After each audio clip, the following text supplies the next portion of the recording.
In Essential Task 1.8, we are going to be talking about the different forms of long-term memory. I recommend either a vertical or horizontal concept map. I'll briefly give you a preview so that we can go back and talk generally about what we'll be talking about in Essential Task 1.8. But the concept map are the three boxes here on the left and the three boxes here on the right. As I mentioned before, in Essential Task 1.8, we are going to be identifying the different forms of long-term memory. We first encountered the term long-term memory in Essential Task 1.7, where we established that there's no known capacity and that the time frame lasts outside of the 20 to 30 second window of short-term memory, really until the entirety of your life. We also briefly alluded to the fact that long-term memories come in a few different shapes. You can have memories of events that you've lived through. You can have memories of factual information that you've acquired in school. You also have memories involving motor skills like riding a bike or throwing a baseball. All of those fall under the category of long-term memory. It is in this essential task, though, that we are going to specifically identify the differences between each of those. We are going to begin here on the left under the category of what's called explicit memory. As you'll see in a few moments, there's what we call explicit and then implicit memory. The College Board has routinely used the term explicit memory. If you look far back enough, though, in College Board material, they have used the synonym declarative memory. In this class, we are going to use explicit memory, but do be wary that there is a possible synonym known as declarative memory, and an easy mnemonic of ED for the name Ed. We're going to return to that name Ed in just a few moments. But explicit memories are any type of memory that requires what we call effortful processing, meaning in order to effectively encode that information and store it away for later retrieval, you do need to give some degree of effort and focus. So, for example, vocabulary words in an English class would be classified as an explicit memory. In order to truly effectively encode that information, you do need to pay some degree of attention. It doesn't just happen automatically or without effort.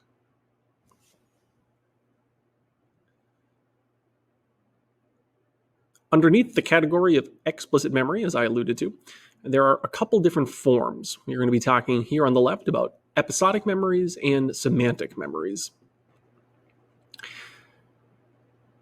Episodic memories are any memories of personal events that you've lived through, and that's really important. It has to be a wedding that you have personally attended and the details. Information about what you had for lunch yesterday and the events around lunch yesterday would be another example of an episodic memory, assuming you specifically lived through that event. So factual information, like, for example, who won the 1824 election or who won the baseball game last week, or rather, who won the baseball game 100 years ago, that information that you didn't explicitly live through personally is not considered episodic. Episodic memories have to be personal events that you've lived through. So if I ask you about your 10th birthday, or I ask you about what you did over the summer, or I ask you to explain what you were doing during lunch yesterday, all of those are classified as episodic memories. As a mnemonic, when I look at the word episodic, the word episode stands out, and I always think of episodic memory as episodes of my life. Episodes of my life that I've witnessed and have experienced and I can recall in great detail. Those are all classified as episodic memories. On the other hand, though, there is another form of memory that falls under the category of explicit. So again, just to give you a zoomed out view of where we're looking, we're currently on the left portion of the concept map. We just completed explicit memory, and then we went one step further to identify a form of explicit memory known as episodic. The other type of explicit memory that requires some degree of focus and attention is what we call semantic memories. These are any general facts that are not linked to a moment in life, so they are definitely not episodic memories. So, for example, who is the first president of the United States? That is a general fact. It's a bit of information that you might use on Jeopardy. That's what we call a semantic memory. I have here a picture of my brother who was on an episode of Jeopardy actually just a few years ago, and he didn't win. He came in second place, so he didn't have quite enough semantic memories that given day. But semantic memories, in theory, would have helped him perform better at that episode. So with all that being said, we're going to try to use a mnemonic that puts this all together. And if you remember the phrase, Ed is on an episode of Jeopardy, you'll be able to recreate this portion of the concept map in your mind when you're taking a test or maybe someday the AP exam. The ED stands for explicit and declarative.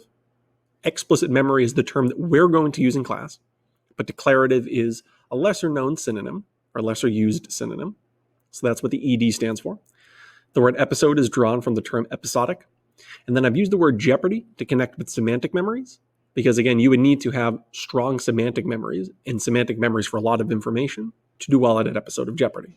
So ED is on an episode of Jeopardy, can be used as a mnemonic to sort of recreate this portion of the concept map.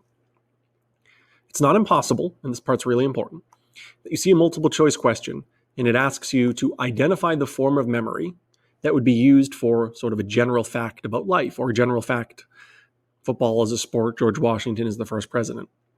That is a semantic memory. It's not impossible that you see a multiple choice question though, where the options are episodic, and then jumping over to the right, emotional, procedural, implicit, but the actual answer is an explicit memory. That's really important to be able to identify the category here.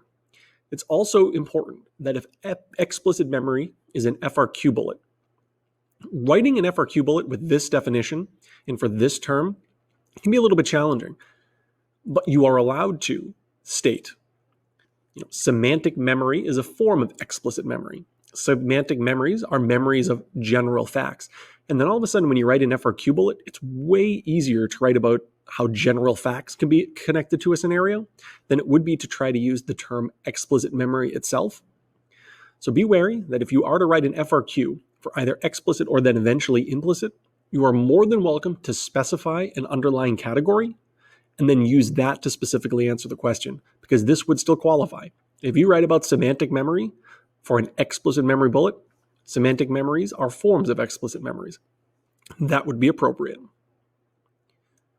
Moving on to the right side, though, we are going to be briefly talking about the opposing end of this, which is called implicit memory, which has a lesser used synonym known as non-declarative memory. Again, in class, we are always going to use implicit memory, but if you look at College Board material far back enough, you might encounter non-declarative memory. Implicit memories are any memories that are formed that more or less happen automatically, meaning you don't really know that they're taking place. Like, for example, when you're riding your bike, you are in fact forming memories. They're memories from motor movements, but you're not actively sitting there studying vocabulary terms like you would for semantic memory under the explicit column. These things kind of just happen through what we call automatic processing. And there are two different categories that fall under this, similar to the two categories that fell under explicit memory. Another example, and we are going to address this again in a moment. If you ever feel anxious walking into a dentist's or a doctor's office, that could be another example of an implicit memory. That emotional response to a certain stimulus happened automatically. You didn't actively sit in a dentist one day and think to yourself, I really wish I could become nervous every time I walk into this room or a doctor or some other location. It happened through an automatic process that falls under the category of implicit memory. The dentist example is specifically what we call emotional memory, some type of emotional response that's linked to a stimuli. So that could be anything from a location, or it could be a song. If you ever felt like you had a strong emotional reaction to a song, or to a picture, or to some other type of stimuli, that emotional response is an example of an emotional memory. When you learned and developed that emotional response, it didn't require a ton of your attention. It happened automatically. It happened through what we call automatic processing, which is why it falls under the category on the right side of this concept map of implicit memory. The opposing version of implicit memory, this one's on the AP exam quite frequently, and is the final box in today's concept map, before a mnemonic at the very bottom, is what we call procedural memory. Procedural memory are memories for motor skills and movements. So, for example, how to tie a tie, how to throw a football, how to ride a bike, how to properly throw a softball or a baseball, certain dance routines, how to drive, how to type on the keyboard.